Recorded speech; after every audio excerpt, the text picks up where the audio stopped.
সালে বাংলাদেশের পরিস্থিতিটা কি দাঁড়াবে? আমি যদি আরও সুনির্দিষ্টভাবে বলি তাহলে প্রশ্নটা হলো এই যে এই আগামী একটা বছর এদেশের রাজনীতিটা কি হবে। কারণ আগামী এক বছরের রাজনীতিটা কি হবে তার উপর আমার ধারণা এদেশের ভবিষ্যতের অনেক কিছুই নির্ভর করবে। এই মুহূর্তে রাজনীতিতে কি হচ্ছে? এই মুহূর্তে রাজনীতি নিয়ে মানুষের মনে প্রধানত কি চিন্তাটা কাজ করছে, আমি মোটা দাগে যেগুলো বুঝি সেগুলো আপনাদের সঙ্গে একটু শেয়ার করি। প্রথম প্রশ্নটা হচ্ছে যে এই বছর কি কোনো জাতীয় নির্বাচন হবে, নাকি এবছর ডক্টর ইউনূসের এই অন্তর্বর্তীকালীন সরকারই চলতে থাকবে? দুটো প্রসঙ্গ কিন্তু। ডক্টর ইউনূসের অন্তর্বর্তীকালীন সরকারের বয়স এর মধ্যে 5 মাস পার হয়ে গেছে। তো 5 মাসে তারা যা করেছে, যখন আপনি বলবেন যে আগামী একটা বছর ডক্টর ইউনূসের সরকারই থাকবে, তখন লোকজন কিন্তু ভাবতে থাকবে যে এই 5 মাসে তারা যা করেছে এমন কিছুই তারা করার চেষ্টা করবে, কারণ এটাই তারা পারে, তারা এতটুকুই পারে। তো তারা এই 5 মাসে এমন কিছু কি করেছে যাতে এদেশের মানুষ তাদের উপর বিরাট খুশি। একটা ঘটনা ঘটেছে, আমি যদি গত 5 মাসের কথা ধরি, বাংলাদেশের মানুষের মধ্যে সবচেয়ে বড় যে প্রাপ্তিটা সেটা কি?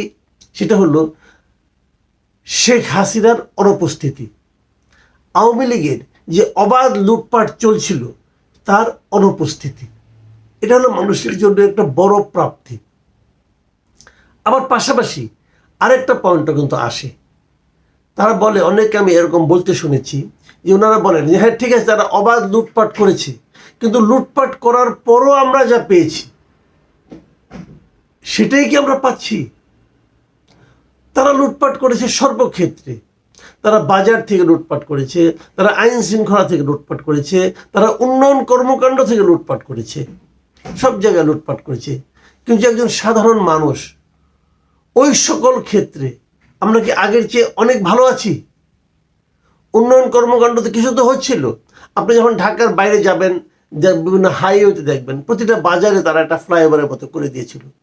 যে কাজগুলো তখন শেষ হয়েছিল তো হয়েছিল, যেগুলো অসমাপ্ত ছিল সেগুলো কি এই 6 মাসে সমাপ্ত হয়েছে, অথবা কাজগুলি কি থেমে যায়নি? এই সমস্ত প্রশ্ন কিন্তু আসছে। তাহলে যখন এগুলো আসবে তখন মানুষ যখন তুলনা করবে, সেই তুলনায় কিন্তু এই ডক্টর ইউনূসের অন্তর্বর্তীকালীন সরকার খুব যে এগিয়ে আছে তা কিন্তু বলা যাবে না। এখন যদি আপনি মানুষকে বলেন যে এই সরকার আরও 1 বছর, আরও 1.5 বছর থাকবে, তাহলে মানুষকে সেইভাবে আনন্দিত হবে? তার চেয়ে বরং যদি মানুষ এটা ভাবে যে আমরা একটা নতুন সরকারের কাছে আসি, যে সরকারকে আমি নির্বাচন করব। কারণ বর্তমান যে সরকার আছে এটা কিন্তু ডক্টর ইউনূস নিজেই বলেছেন এটা ছাত্ররা নির্বাচন করেছে। এবং ছাত্র কারা? সেই ছাত্রদের সংখ্যা কিন্তু আমরা তাদের চেহারা কিন্তু দেখছি, এই 10-12 জন ছাত্র, এবং এই 10-12 জন ছাত্রের কর্মকাণ্ড আমরা দেখছি।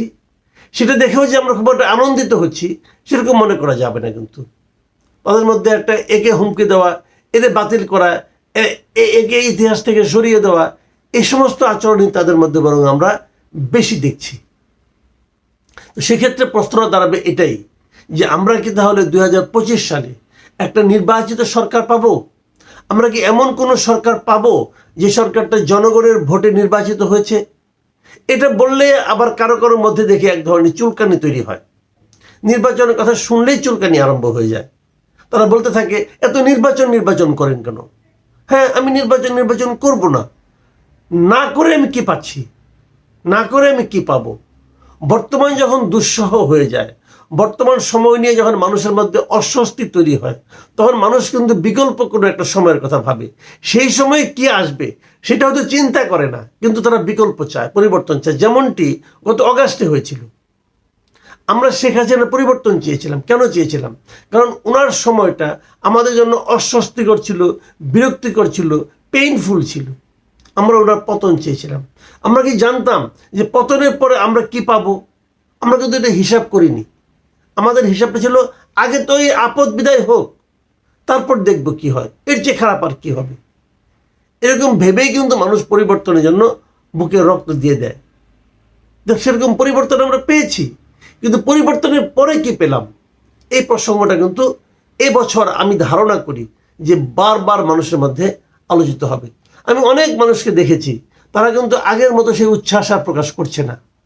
মাত্র 6 মাসের মাথায়, 6 মাস যায়নি, 5 মাসের মাথায় এরকম একটা সরকার, যে সরকারকে আপনি সরাসরি দুর্নীতিবাজও বলতে পারবেন না, তো তাদের নিয়ে মানুষের এই মোহভঙ্গ কেন হলো?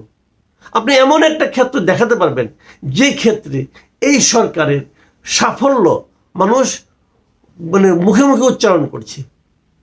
কিছুটা হয়তো বলতে পারবেন অর্থনৈতিক খাতে, মানে ব্যাংকিং খাতগুলোতে, ব্যাংকিং খাত, ডলারের খাত, এই সমস্ত জায়গায় কিছু কিছু জায়গায় আপনি বলতে পারবেন যে না, আগের মতো অতটা লুটপাট হচ্ছে না, কিন্তু খুব মোটামুটি চলছে, অতটা একটু দম নেওয়ার মতো স্বস্তি পাওয়া যাচ্ছে। কিন্তু আর কোন ক্ষেত্রে আপনি বলতে পারবেন না। তাহলে কেন মানুষ আনন্দিত হতে থাকবে না?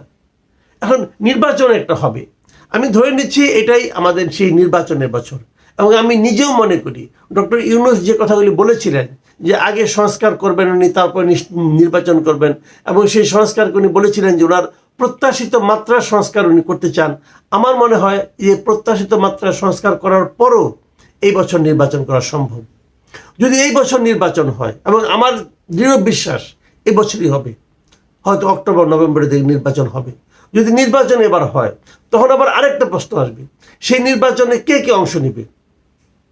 আমরা আওয়ামী লীগ আমলে কি দেখতাম? আওয়ামী লীগ আমলে দেখতাম সবাইকে তারা নির্বাচনে অংশ নিতে বলতো, কিন্তু সবাই তার উপর আস্থা রাখতো না। বিভিন্ন রাজনৈতিক দলগুলো আওয়ামী লীগের অধীনে নির্বাচনে অংশ নিতে চাইতো না।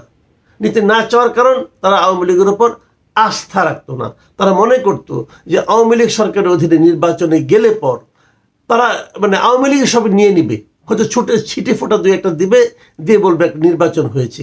তার মানে তারা সারা দুনিয়াকে দেখাবে যে সকল দলের অংশগ্রহণে নির্বাচন হয়েছে, কিন্তু ওরা জিততে পারে নাই, মানে বিরোধীরা জিততে পারে নাই। এই কারণে বিরোধীরা, যারা নাকি প্রকৃতপক্ষে বিরোধী দল ছিল, তারা কিন্তু কেউ নির্বাচনে যেত না। তার ফলে নির্বাচনটা একতরফা হতো। এখন আমরা কি দেখছি?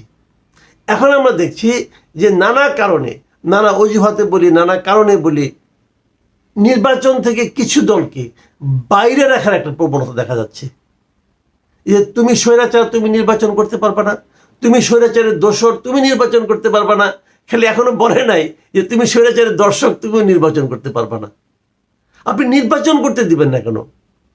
এই জিনিসটা আমার কাছে একদমই ক্লিয়ার না।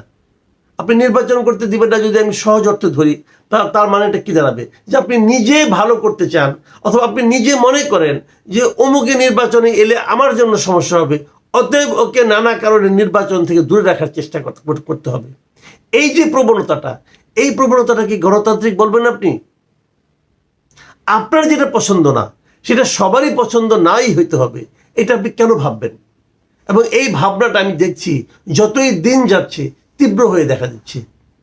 অমুকের রাজনীতিকে, অমুক দলকে, যেমন আওয়ামী লীগকে অপ্রাসঙ্গিক করে দেওয়া হবে বাংলাদেশে। এত উদ্ধত কথা একটা লোক কি করে বলে? একটা দলকে অপ্রাসঙ্গিক বানিয়ে দেবেন আপনি? কে আপনি? আপনাকে এই অথরিটি কে দিয়েছে? কেউ দেয়নি। এই কথা যদি ডক্টর ইউনূসও বলতেন, তবু আমি বলতাম এটা ওনার বলার অধিকার নেই। কারণ এই কোন দল অপ্রাসঙ্গিক হবে আর কোন দল চলবে, অথবা কোন দল মানুষের কাছে ভোট চাইতে পারবে, মানুষের কাছে সমর্থনের জন্য যেতে পারবে, এটা বলার মতো এখতিয়ার কোনো একক ব্যক্তি বা গোষ্ঠীকে দেওয়া হয় নাই, পৃথিবীর কোথাও দেওয়া হয় নাই। সেটাই এখানে চলছে প্রবণতাটা। কারা চালাচ্ছে? আমরা দেখছি একটা গোষ্ঠী চালাচ্ছে। তো সেই গোষ্ঠীরা চালাবে কেন? চালাতে দেবেন কেন আপনি? এই সমস্ত প্রশ্ন, যেমন স্বৈরাচার, স্বৈরাচারের দোসর, এই সমস্ত এই যে ট্যাগ লাগিয়ে দেওয়াটা, এই ট্যাগ লাগিয়ে দেওয়াটা আমি পছন্দ করি না। কিন্তু আমি জানি আগামী একটা বছর এই ট্যাগ লাগানোর প্রক্রিয়াটা প্রচণ্ডভাবে চলবে। কালকে দেখলাম যে জাতীয় পার্টি তাদের সমাবেশ করতে পারেনি, ডিএমপি থেকে তারা মৌখিকভাবে পারমিশন নিয়েছে, কিন্তু পরে আর পারেনি। কেন পারবে না? তাহলে গণতন্ত্র থাকলো কোথায়? আমরা তো এই কথাটাই বলতাম যে ঢাকা শহরে একজন লোক একটা পার্টি জনসভা করবে, অথবা একটা ঘরের মধ্যে করবে, সেটা আপনি করতে দিতে হবে কেন? সেটা করতে দেওয়ার জন্য একজনের কাছ থেকে অনুমতি নিতে হবে কেন? পুলিশের কাছ থেকে অনুমতি নিতে হবে, পুলিশ ইচ্ছে হলে দিল, নাহলে দিল না। তাহলে গণতন্ত্র কি ডিএমপির ইচ্ছা অনিচ্ছার উপর নির্ভর করবে? কেন? একই অজুহাত, কিন্তু যে অজুহাতগুলো আগের আমলে দেওয়া হতো ঠিক সেই একই অজুহাত এখনো দেওয়া হচ্ছে। তাহলে প্রশাসন তো আওয়ামী প্রশাসনের মতোই চলছে, পুলিশ তো আওয়ামী পুলিশের মতোই চলছে। তো এই ধরনের প্রবণতা যদি চলতে থাকে তাহলে কিন্তু আমরা মনে করি যত এই সমস্ত ঘটনা ঘটবে তত আমরা গণতন্ত্র থেকে দূরে সরে যাব। আমি মনে করি, আমি নিজে সবার কাছে আমি এই প্রত্যাশা করি যে আগামী এই একটা বছর আমরা যেন মানুষের যে প্রত্যাশা, মানুষের যে চাহিদা, সেই চাহিদার প্রতিফলন যেন রাজনৈতিক দলগুলোর মধ্যে অথবা যারা সামনে আছেন তাদের আচার আচরণে ফুটে ওঠে। প্রিয় দর্শক, এই প্রত্যাশায় থাকলো। আগামী বছরটা কেমন আমাদের হবে এটা নিয়ে আমি আরও দু একটা অনুষ্ঠান হয়তোবা করব।